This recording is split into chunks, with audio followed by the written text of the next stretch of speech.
It only took a combined 26 seconds for their 2 victories. And nobody wants to fight either one of these guys. Since those knockouts, it's been a hard time for these guys to find a fight, so why not match them up together? Great job by Ryan Buckner, our matchmaker here, to put these two together inside the Up Next fighting cage. Yeah, powder keg mentality in this one, but you got to wonder if both have seen that viral footage. You got to wonder if these two are both going to be a little hesitant, a little gun shy.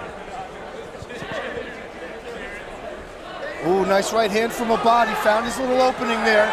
Pushing far back up against the cage, but the Somali sniper able to reverse positions here.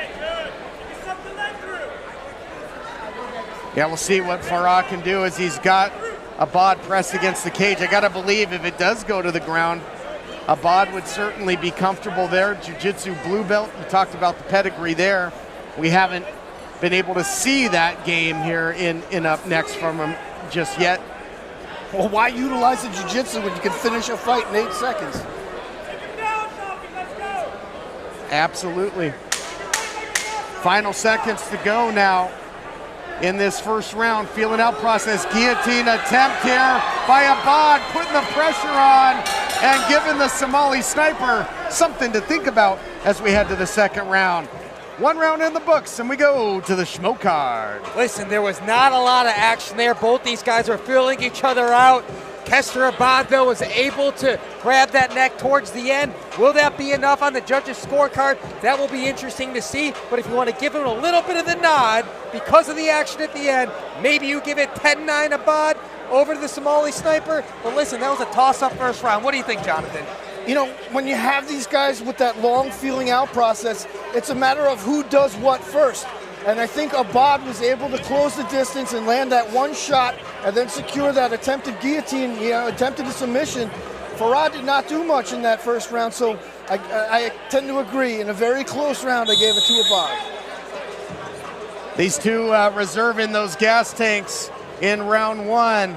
We'll see if they put the pedal to the metal here in round 2. This one's scheduled for 3 2-minute rounds of action. Flyweight division, rising stars battle here at Up Next Fighting. Guillotine attempt there at the end of the round for Abad. Was that enough to put an exclamation point on it? We'll see if it becomes a factor. Also worth noting, Abad is absolutely saturated with sweat, where his opponent, Somali sniper, seems to be dry and calm, cool, and collected. Let's see if that plays into this fight here. Abad flirting with the head kick, but breathing through a wide open mouth here, boys. Yeah, and you can see Somali sniper here, pawn with that left, really trying to set up that right hand, get his distance. Like to see these guys as they continue. Nice right hand. Establish some more feints, get in and out with the movement, some level changes, give their opponent more to think about.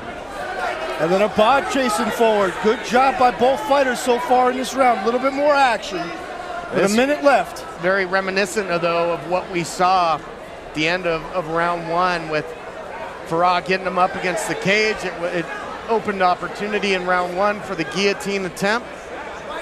But Farah was trying to set up that big right hand, connected with one, and then almost immediately Abad blitzed in his own right. Look at this, it's all, are we watching replays? It's got like rubber arms to be able to get the guillotine from that position. It's going to be very tough to finish it.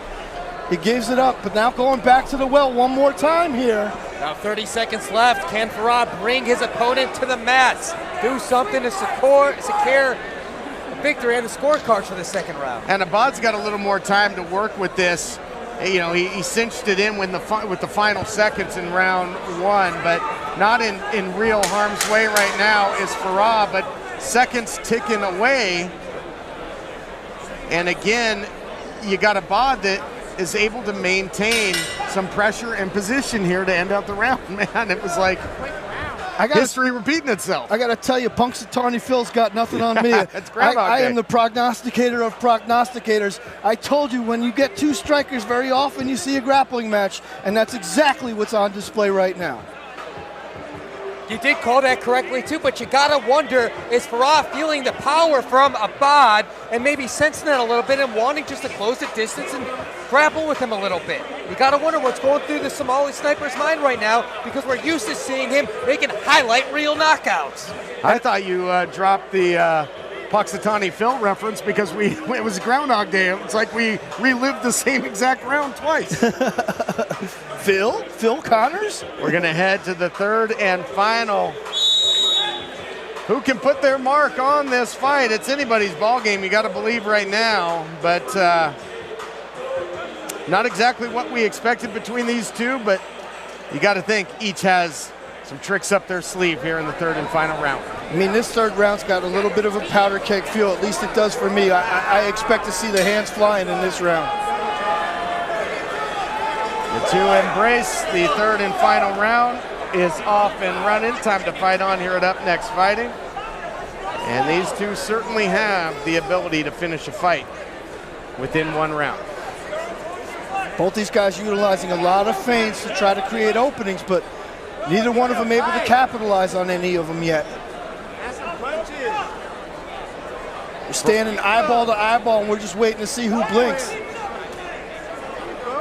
Ross started to get busy, throwing a punch leg kick, answered nicely there, downstairs by Abad. Monkey see, monkey do. Sure. You see the movement by Farah there, starching the opportunity for Abad on the opening, unable to pull the trigger. Nice leg kick.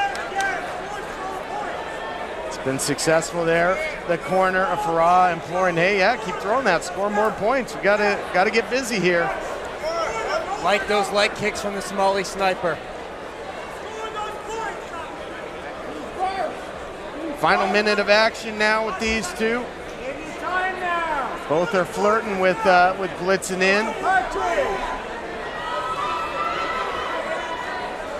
It's go time here, Jonathan. Yeah, someone's got to let their hands go, but both these guys don't want to make a mistake first, because they know the lights can go out in Georgia. Yeah, I absolutely agree with that, but at some point we'll see if one of these elects to empty the clip. 20 seconds left in the frame here and the fight.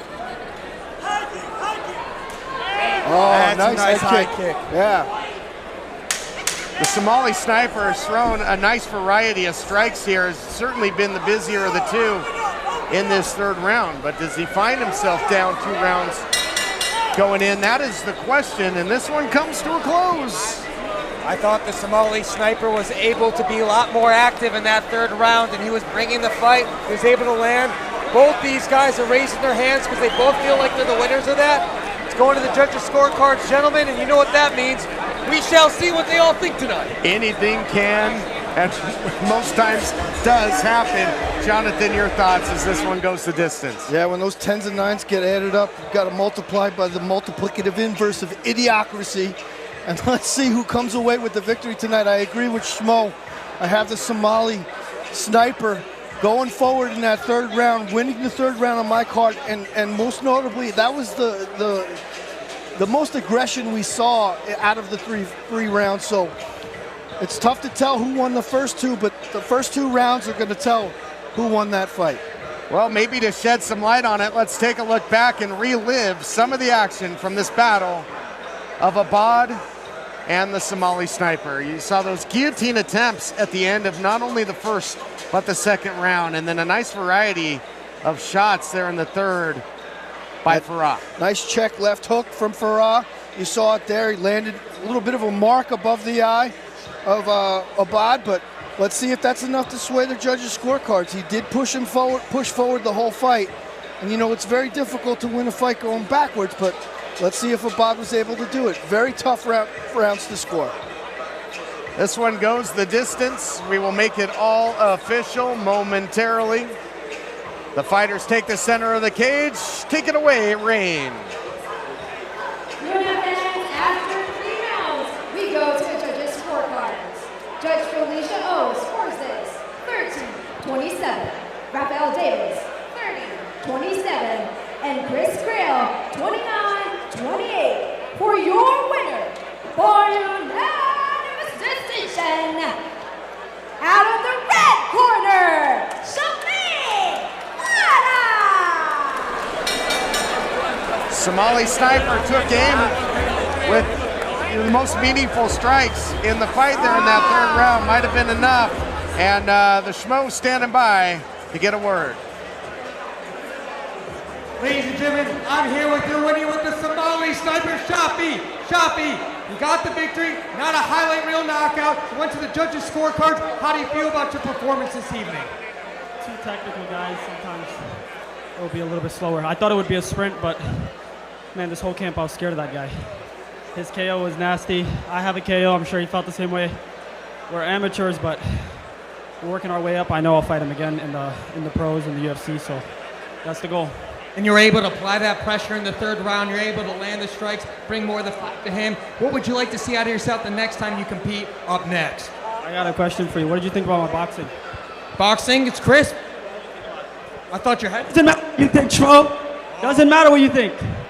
Trying to pull the rock on the Schmo right now. We like it. Final message for all your fans out there. Somalia hanolato.